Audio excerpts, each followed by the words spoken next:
All right, guys, welcome back into another PGA DFS live video. Got the U.S. Open. Going to be touching on some outright bets here with Ozzy, and then we're going to be getting into some PGA DFS picks as well. So if you guys have some questions, make sure to get those in as always. But, we'll kick it off here. I know I put a tweet out there about an hour ago saying people that are betting Phil and Tiger are just wasting money, and then Ozzy came back and said, hey, that's me. So let's hear your thoughts on those two. Yeah, man, I don't know. You know me, I always like Tiger Woods. I'm a sucker for Tiger Woods.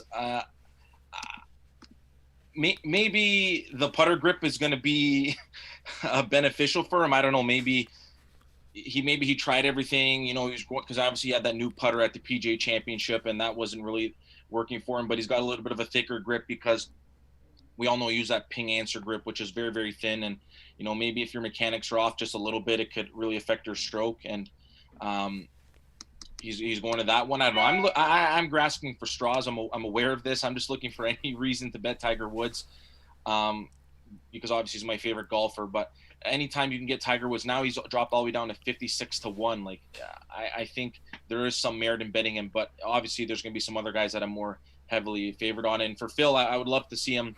It would be poetic justice if he got it done this week to finish a career Grand Slam after absolutely crumbling there on 18 and 06. But those two guys realistically don't have a great chance, but I'm definitely going to bet Tiger Woods, and I'll root for Phil Mickelson from afar. See, I feel like those two are exactly why PGA DFS was made, so that hey, you're not going to waste a full bet on them, but you can waste one lineup on them. I don't know. That'd be my approach. And even Tiger, I think he has a decent chance to make the cut. He hasn't missed a cut yet. He hasn't looked great, but he hasn't missed a cut yet. He's done what he's had to do to play well enough, I guess.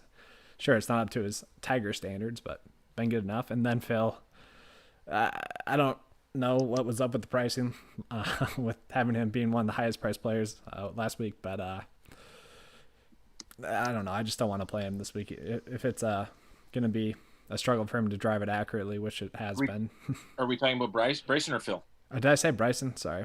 Phil. Yeah. Phil. Well, Bryson too. Both. Well, same thing. Yeah, because I guess we can just move on quickly. Because Bryson said that he's going to hit driver everywhere this week, which, I mean, if he's going to hit it in play, then yeah, Bryson's going to win. But so the difference. Yeah, I don't really understand that. So with Bryson, it's more a matter of when he drives it inaccurate, he isn't exactly shanking it. It's more or less it was just a somewhat bad tee shot, where some of these other guys are just bad drivers where it's way too inconsistent. So with Bryson, I actually somewhat get it, where if he's just if he's not spraying it too much, driving it as far as you can, knowing that you're only going to hit about 50% of the fairways, I kind of get it, because when his level of error is a lot smaller than some of the other guys. Is pretty much his thought process, and I kind of agree.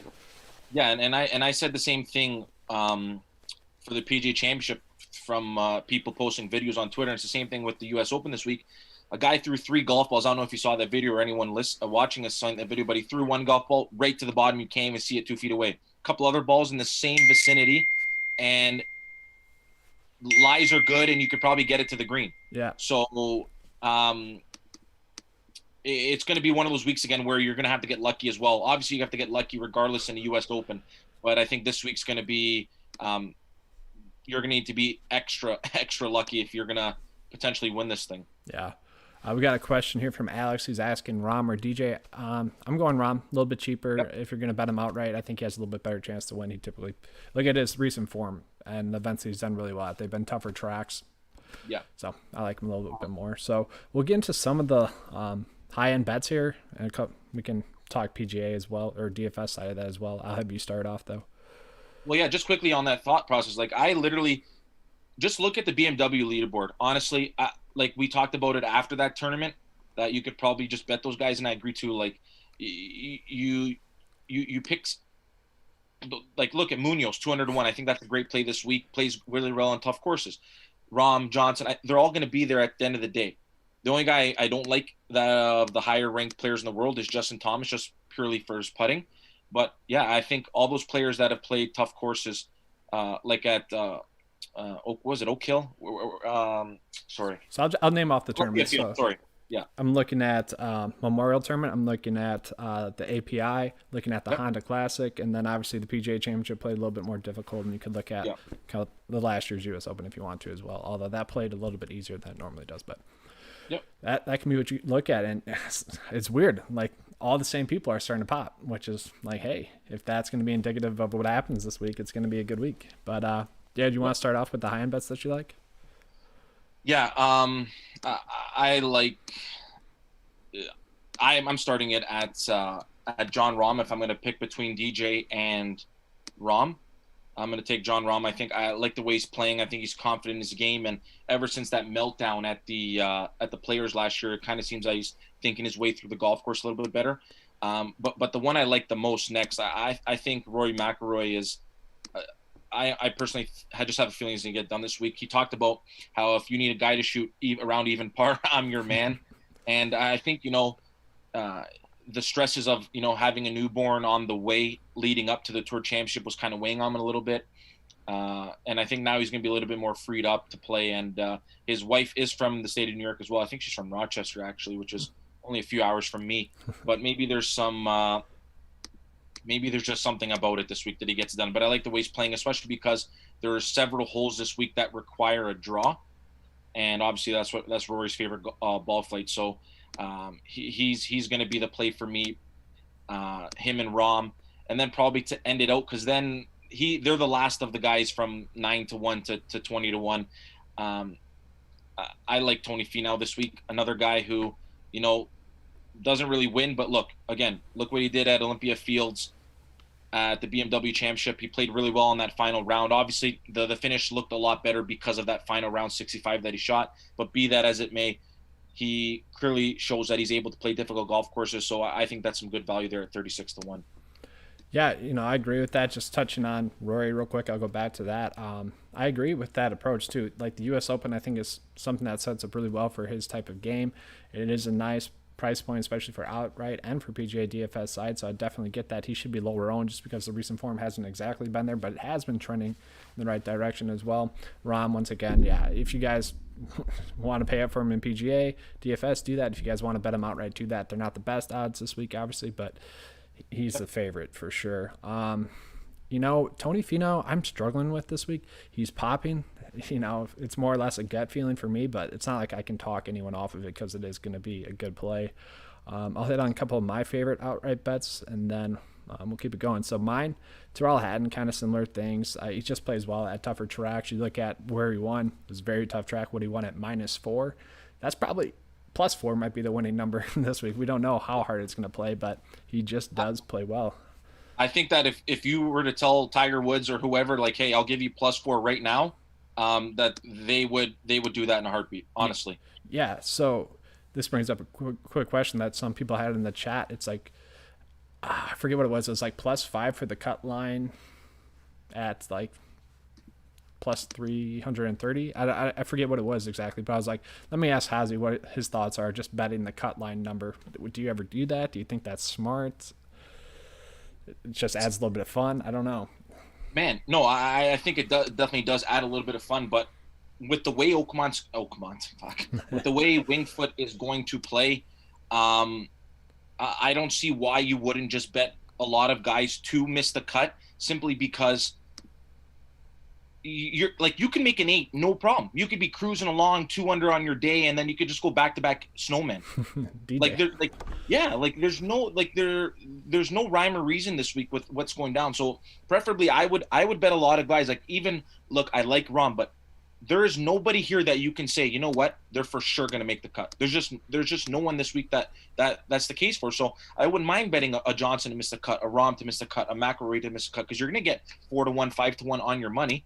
And it could totally happen this week. It could totally happen. Yeah, I like that approach too, and especially just, let's say you're not on them in PGA DFS and you kind of want to fade them. You can fade them by betting it that way too as well. I like that approach actually quite a bit. You touched on something that I liked quite a bit, kind of betting wise. It's like, who do I think is the most likely to make the cut? And I kept going back to Xander. He just plays well in majors, plays well at tough tracks. He's checking all the boxes stat fit wise, recent form wise. So I kind of just kept going back to that. So I don't mind him as like an outright bet as well. Although everyone else seems to be thinking that as well. So it's like you're not going to get much value from him as you would have like a few months ago. And then my last favorite, I guess, high end bet. It's a little bit lower down than normal. Matthew Fitzpatrick, which I am shocked about. No, yep. Remember what Bones said about him?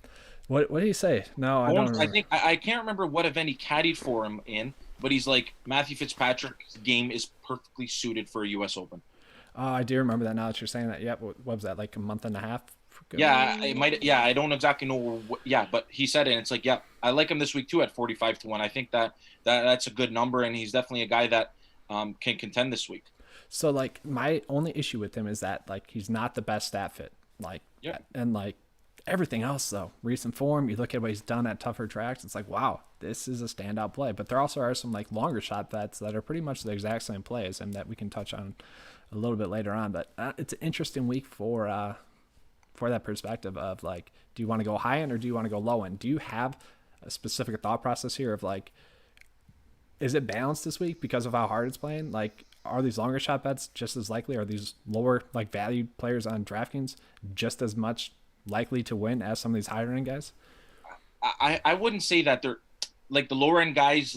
Let's say Matthew Wolf this week's like a 76-1. He's obviously a really good player. I understand he's never won a U.S. Open before, but those are the kind of like the lower end guys that I'd be willing to bet. Not a guy that's a mediocre player and definitely has no chance. And your stat fits week after week are always bang on with what you need to win. But this week you almost just want to go off a pedigree because there's no real formula. Like, listen, okay, yeah, you hit it great off the tee, but these fairways are way more narrow. And then you calculate that or whatever, because you could be an inch off the fairway and you're laying up. Yep. And no matter what. And I saw a video on Twitter on Monday of Dustin Johnson pacing up and down the rough in the first fairway because he couldn't see his ball. Yeah. Obviously, you're gonna have markers there, and it's gonna be a little bit easier. But like that's how thick the rough is. Where you're honestly, I know Brooks always says, but I'd rather be hitting a 7-iron out of the rough than a guy hitting a 5-iron out of the fairway. But that's what also fans in attendance, where you can be a little bit more aggressive with your driver, just mentally a little bit more aggressive because okay, if I go offline a little bit more, I might get lucky with a lie. That's not happening this week. No matter how far offline you go, it's going to be terrible and even that much worse. So I'm just looking for guys that have played well on difficult golf courses. And like I said it a lot already, but I'm just going to be looking at the BMW Championship this year and pretty much going off of that because Joaquin Niemann's 120-1, and I think that's a great number for him this week. So you like him as a low end bet then? I like him as a long shot bet, yeah, because he's over 100-1. I mean, there's obviously we understand why prices are the way they are, but there's no reason why you can explain to me that Phil's 100-1 and has better odds to win than Joaquin Niemann this week.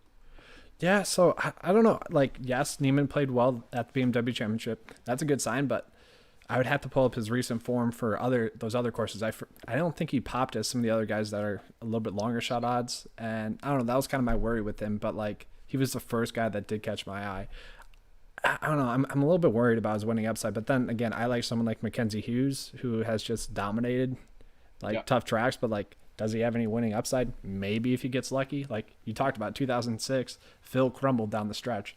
That very well could happen once again, where some guy just sneaks into a victory, and that's kind of been my approach with the longer shot bets. I don't know. That's exactly what happened in 06 because I saw a Twitter picture. It was, I can't believe this ended up being the winning score. I think Jeff Ogilvy was on the last hole at 5 over par. I think he ended up finishing at 5 over par, but you had Furyk at 5 over. You had Montgomery, I think, at 4 over, Phil at 2 over, and I think Harrington at 4 over as well. So it's like in the last 7 holes, all of them crumbled. Like obviously it doesn't happen very often, but at Winged Foot, that is probably going to happen more times than not. So it's definitely going to be a crazy week. And you saw what Justin Thomas said about if you like seeing guys pretty much play like how me and you are going to play, then this is the week you watch. Oh man, I'm so excited to watch it. Like honestly, this is the most excited I've been just because of how difficult it's going to play, and like it's like one that you can attack pretty aggressively. I feel like. I don't know. So let's get into a couple of questions, and we'll touch on some of the longer shot bets as well. So thoughts on Louis Oosthuizen? So it kind of goes back to what we were just talking about. It's like I really like him. Just sure he's not the best at it, but like his pedigree is someone that sets up really well for this course. And you just look at his history of majors and playing tougher tracks, he absolutely dominates. It's a really good sign that he's playing well. Any love for Matt Kuchar? No, for me. What about you?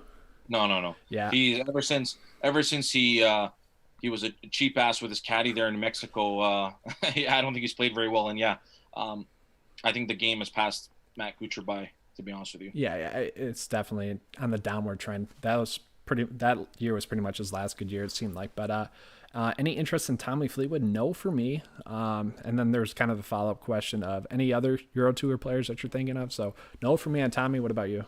Uh, it's just like, look, I know Tiger can't putt, and I'm still betting him, but it's honestly like we saw Fleetwood at the Portugal Masters last week, which also to me is kind of a questionable event that he's playing. I guess he has to play a certain amount of events, maybe for the race to Dubai or whatever. But it's like, I look, I know California was probably a 4.5 hour flight, and Portugal is probably 6 hours, not that much different. But crossing the Atlantic, I really don't understand it. But obviously, tee to green, his game is there, and I think he can contend. It's whether he's going to make in some putts. I see a lot of love for Thomas Peters this week. I don't. I was going to pull him up. Yeah. Maybe you understand it. You can explain it a little bit better, but I honestly think it's going to be an American or John Rahm that's going to get it done this week. I don't really see any or like if it's Patrick, but just like one from one of those countries. You know what I mean? I don't think it's going to be a lot of Euros that are contending at the end of the day. Yeah, so I'll dive into it here real quick. I'll pull them up on the DraftKings side of it even. So they're all priced. It's more for DFS wise. Betting wise, I agree. I don't know how much winning upside that they have, but I do think a lot of them have top 10 upside. And I think, they play on tougher courses, tougher conditions. They're not as well groomed, honestly, and the weather beats them up a little bit more most of the time on some of these courses. So the first one, Thomas Peters, I know I touched on him. I think he was like 250 to 1 like a month ago. I'm like, that stands out to me. Now it's down to 200, I believe, so not as good, but 3 straight T21 or better finishes. He's a guy that typically just plays well. I mean, if you play European DFS, he's always one of those guys that are up there on salary wise. Going lower, you got another one, Thomas Dentry. Normally, I think I said that right. Thomas Dietrich, yeah. Dietrich. Look at his recent form. 2 top 5 finishes in the last 4 starts. He's a guy that typically makes cuts as well, so it wouldn't be surprising if he makes a cut, finds a way to get a top 10. And then my other kind of sneaky one, Connor Schmitz. The Scottish guy. Yeah. Yep. Great recent form. Pretty much the last month and a half he's had, his average finish is like 9th. So, and that's in 4 and starts. Also, and if you want a course comp or an event comp for this week, like we talk about the BMW Championship, apparently that's the Valderrama, the event there at Spanish Masters or whatever the event was called, apparently was playing absolutely brutal. And that was the event that he played well in. So, I think that's a good event to look at the leaderboard if you want to get some long shots as well. And he was right up there. I think he came second.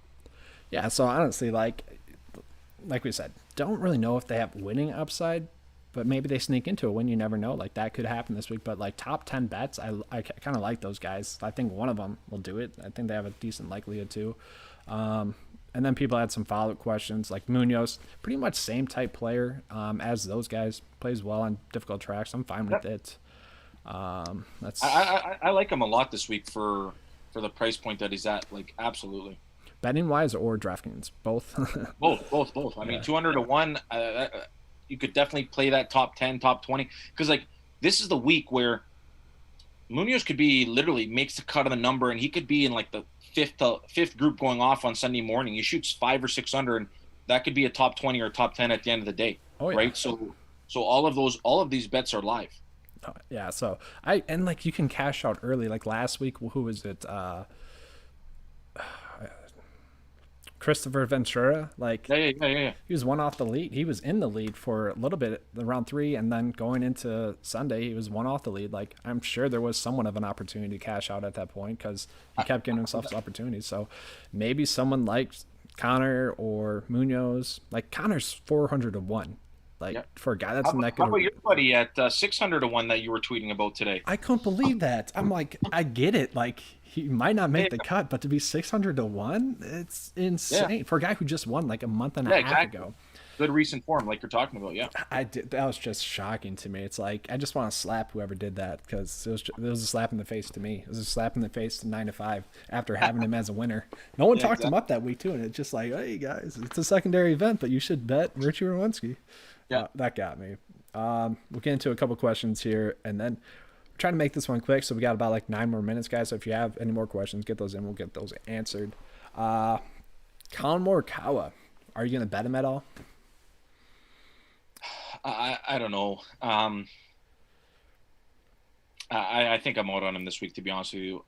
It's just this week is too unpredictable. Like I know you could have a gigantic card, but like I might just take 4 or 5 golfers this week and just be content with it. Like just enjoy the golf because it's so unpredictable. You really have you like we obviously have some idea, but if it went another way, I wouldn't be surprised. So Yeah. I just feel like when Colin Morikawa isn't striking the ball as well as he'd like, then his whole game suffers because his putting is not good at all. I mean, yeah, he made eagle on 16 there to win the PGA Championship, but that's because he hit a 320-yard drive on a rope with a 2-yard fade to 7 feet, Mm-hmm. right? And that's what set up that eagle, not his putter. Yeah. So, and look what he did at the Northern Trust. His ball striking wasn't there, and he ended up missing the cut. So, I'm off of him this week. Yeah, I'm kind of worried about Morikawa this week. Just he already had that upside of the PGA Championship. We saw that was kind of what you're playing for is to finally win a major. He finally did that. You kind of see the hangover effect, I guess is what we'll call that. But yeah, I'm a little bit worried about him, so I'm kind of off of him this week. Kevin Na. So Kevin Na is a sneaky play for me this week. I do see why you'd want to play him, and I'm a guy that hates playing Kevin Na because he's so unpredictable. But this is an unpredictable week, so it kind of helps someone like Kevin Na out. Oh, So get it. you just hope his back doesn't flare up and he doesn't withdraw. But Him, Jason Day, Tiger. and I don't know what Tiger was talking about the forecast. I haven't looked at it. Is it supposed to be like really hot there or something? Because I'm assuming it's going to firm out the golf course. Windy. So Windy, okay. Friday, it's not supposed to be too bad until the afternoon, and then Saturday, Sunday, it's supposed to be like 50-mile-per-hour winds. So I don't think length. I know it's 74.5 yards or whatever, but I don't really think length is going to be that crucial this week. I know they're saying like, oh, if you can hit it a long way, it's obviously a benefit, obviously. But we saw what Tiger Woods did at the '06 Open, where I think he hit 2 drivers all week. Mm-hmm. So even a Kevin Na guy hits a 3-wood north of 300 yards if it's going to play firm and fast. It kind of goes back to like us as average golfers. It's like, would you rather pull out your 5-wood and make the fairway each time, or would you rather put yourself in a maybe a risky position by pulling driver? I know some of my best rounds have been I couldn't hit my driver and I just pulled my 5-wood. Leave it in the bag. Yeah, and that could very well be the case this week with the smaller fairways. So I'm going to rapid fire answer these questions that are here as well. So Haddon or Hovland to finish my lineup. I like Haddon's upside a little bit more. Hovland has a lot of safety as well. Will Munoz make the cut? I already answered that one. Think he does. Casey or English? English for safety. Casey for upside. Martin Keimer.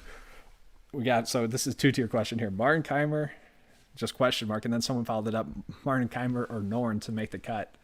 Oh, I think Keimer. I mean, look, he's been playing really well lately. The last event he has won professionally was the 2014 U.S. Open at Pinehurst, where he won, I think, by 9 shots or something like that, or he finished at 9 under. One of the two, where he was just by far and away played that tough course better than anybody else. I wouldn't mind Keimer on a long shot bet as well to win outright. I mean, his game has definitely been trending in the right direction. So is that because, the second place finish at that tough track that you just mentioned? Yep. He has 2 second place finishes in the last 2 or 3 events. Yeah, so I have it pulled up. So second and then T3. Yep. Celtic Manor, another tough golf course. I get it. Would you rather play him in PGA or bet him outright? I personally outright, just because he's going to be a lower price guy, and if people are already commenting about Martin Keimer, there's probably going to be some hype around him this week where there's not going to be a lot of value owning him at that low of a price point, because you probably want a guy like 2 or 3% owned where he is, and he's probably going to be north of that. Yeah, I agree. And then Norn, I don't really like Norn this week. I don't know. Seems like I don't like him either. His form has kind of faded off. It seems like just at the 3M. That's the only good event he's had in a really long time. Mm-hmm. Yeah. So I did talk up people like Ches Reavie and Brian Harmon on the Core Plays video. I do like those quite a bit, and we got a question like, hey, would you guys pivot off of Ches, because it seems like he's gonna be chalky. It does seem like people are starting to get on to Brian Harmon as well. Those guys were just 2 players that were priced down a little bit lower than they should have been realistically. And honestly, those are two guys that I could see potentially sneaking into a victory. So if you guys want to bet them outright, you can do that if you are thinking about fading them in PGA. That's the big thing, because you could really do it. You could fit Rom, who I really like. You could fit Rory, who has already touched on as a like solid upside play, and then you could fill in with those two guys. And I get it. So, and look, Ches has had a he had a new putter in the bag last week, and he's definitely, his form has been there. So yeah, I like him a lot this week as well. he did have a new putter in the bag last week. I didn't see Yeah, that. he went to a blade. So Wow. because he was horrendous with that mallet Mm-hmm. for a few months. They're missing 3-4 footers for birdie. So, you know, maybe it just gave him some mental clarity and just freed him up a little bit, because he had a really good weekend. I think he shot 600 on the weekend there in Napa. So obviously game's there. Oh yeah, that placebo effect there. So Yeah. got about 4 more minutes here, and then we're wrapping it up. So had a question on Hadwin and answered. I like both of them. They're fine. Hadwin, I'd rather chase someone with a little bit more upside down there. I think there's people with more safety too at his price point PGA side. Answer is an interesting one, I think, this week. Just I price agree. point wise on DraftKings and just his style of play, it should set up really well for this week. And he's priced on DraftKings this week by Woodland, who is like really does play well at events like this. You got Brendan Todd down there, Fitzpatrick, Hatton, Casey, Hovland. It's tough to pay for Answer, but you could really make a build with like all four of those guys, five of those guys that I just mentioned, including Answer, and feel pretty good about it. Man, I agree 100% with you. Yeah, it's weird. That's the guy that I saw at 100-1 that caught my eye as well. That's the Answer. problem. There's so many of those this week. It's like, how can you not bet these guys? And then you're like, oh, I got 20 bets out there. I can't do it. And the thing with Matthew Wolff too, he went to Oklahoma State, obviously, windy part of the country. Abraham Answer, I think, grew up in Texas or Oklahoma, one of the two. So obviously they know how to play tough, windy conditions. They played that their whole life. So, I'm looking for that as well when I'm betting, guys. Yeah. So we got one more question on Joel Damon. I don't like him this week. I know I don't know. I feel like he's just going to be more owned than he should be this week, and that's pretty much my biggest worry. He does stand out, and I've gotten a lot of questions about him. That's kind of why I'm off of him. Yeah, and I just don't think he plays really tough courses well. Yeah. So I got to ask you a homer question. He's even listed as being from Madison, Wisconsin, which is a lie. He's from like Stoughton, Wisconsin. Steve Stricker. So I thought you were going to take Troy Merritt. I don't think he's in this. Is he? I forget. He might be in this. I forget. But I'm not touching Troy Merritt. So Steve Stricker, he actually has played well at U.S. Opens previously because he's not a long hitter. He's an accurate hitter, and he's going to play a course smart. Yep. Do you think he makes the cut because of that? I think he can make the cut. I don't see why not. I think that he can definitely make the cut. And another guy, like we're talking about growing up in Oklahoma, Texas, growing up in Wisconsin, there it's at the beginning and end of every golf year, the conditions aren't the prettiest and aren't the greatest. So and he's been playing well in the Champions Tour. So yeah, I can definitely see him making the cut. Yeah, that was one that was just like I can talk myself into that play for sure. Yep. Do you have any closing thought bets or PGA recommendations? I just think it's going to be a really, really fun week, and I can't wait to watch it starting tomorrow. I'm going to be waking up at 8 o'clock, make my coffee, and watch Tiger Woods tee off at 8:07. Dude, I'm going to be in the office. My boss is going to walk in and be like, this fucker's not doing any work today. And I'm going to be like, no, I'm not. And just send him an email and be like, listen, I'm just preparing you for tomorrow. I will not be doing any work, just so you know. Oh, he already knows that, but he's going to walk in, see U.S. Open on, and he's going to be like, dude, it hasn't even started yet. And I'm like, I'm just really good ready. coverage apparently this week too. Like there's a lot of hours of coverage, which is nice as well. That's good. I know they had like a rotation of like 3 featured groups Yeah. last year, and it was great. Yeah. So let's finish off the questions here. Webb Simpson, Patrick Reed. Fading Patrick Reed, I get him as a play. Webb, I do like, but he has played poorly on tough tracks recently. And I like Patrick Reed, to be honest with you, more than Webb this week. We saw Webb when he took that week off. I thought it was going to rejuvenate him, and then he just really, really played bad at East Lake. And a lot of Patrick Reed's been in neutral for the whole year. Like we know that, but personally this week I think his game's in a lot better shape than Webb's. Let's hope if Patrick Reed's in the future coverage on Friday and he's finishing on his round that they don't miss the best shot on the PGA Tour the whole year to make the cut. That'd be great if they show that, But and he doesn't go in any bunkers on future coverage. That'd be that nice would work too. as well. Maybe it'll play better because the cameras won't be on him, for some reason. Another guy that draws the ball, and like I said earlier, there's a few holes where you really need to draw it. where DJ's already said he can't draw his driver, so he's going to club down a little bit. Whereas Reed or Rory can just still hit driver and hit it out there and have a clear advantage. And like Rory, isn't he like the longest with his 3-wood? I think I remember seeing that. That might be like an old stat, but Yeah. so my closing thoughts, just real quick. So batting wise, I do think it's one that you can attack, but I would favor kind of longer shot bets because I do think it playing tougher kind of evens out the field. Although I do expect like Rom, Rory, Xander. Who was the other one that you talked up? That was Rom, Xander, Rory, Finau. Finau could be there and Hatton could be there. So like I do expect those guys to play well, but I would just space it out too, like kind of mix and match. But also I'm attacking this one aggressively, and I've kind of really mixed and matched my PGA DFS lineups more than I typically would. So I do suggest doing that. You can still have your core lineup that you go with, especially for cash. I do think there are some pretty easy lineup paths there, but there's going to be variance. Mix and match it in there for GPPs. Try to set yourself up for at least one lineup with 6 for 6, because honestly, if you get one lineup out of like 20 or so, you could be setting yourself up for a really huge week. I won a huge $8 on that $5 millionaire maker for the NFL on Sunday. I think I came in 200,000th place and won $8. Dude, so it was so good up until the afternoon. Like I don't think I've had a better morning. And then like, yeah, I had Austin Eckler and like Michael Thomas both in lineups that were like at 200. It's separate lineups, but like I'm like, holy shit, these could, like, if they go for 30, these could win. One of them finished like 700th, the other one finished like 1,000th, which wasn't bad, but so rattling. It was. But that's all we got for you. We just were beating the house with Hazy there, guys. I'll let you do it. I'm sorry. Beating the house with Hazy here, and Eric is going to help you guys. Hopefully win $1 million this week. Hopefully it's one of us, but if it's not, hopefully it's one of you guys that are listening right now. But that would definitely be nice. That would be nice. It's always good when 9 to 5 can keep cashing, but as always, I hope I keep cashing. I hope you guys keep cashing. We're heading out. All right, thanks guys. Have a good week, and let's have a great US Open. I'm pretty excited for it. We'll be going live on Sunday for NFL DFS. Probably doing we're gonna be doing the Friday video for be in the house with Hazy for NFL as well. So or maybe a cut sweat. Maybe a cut sweat. Maybe both. Honestly, I'm excited for Friday. Yeah. More than just being out of the office. All right.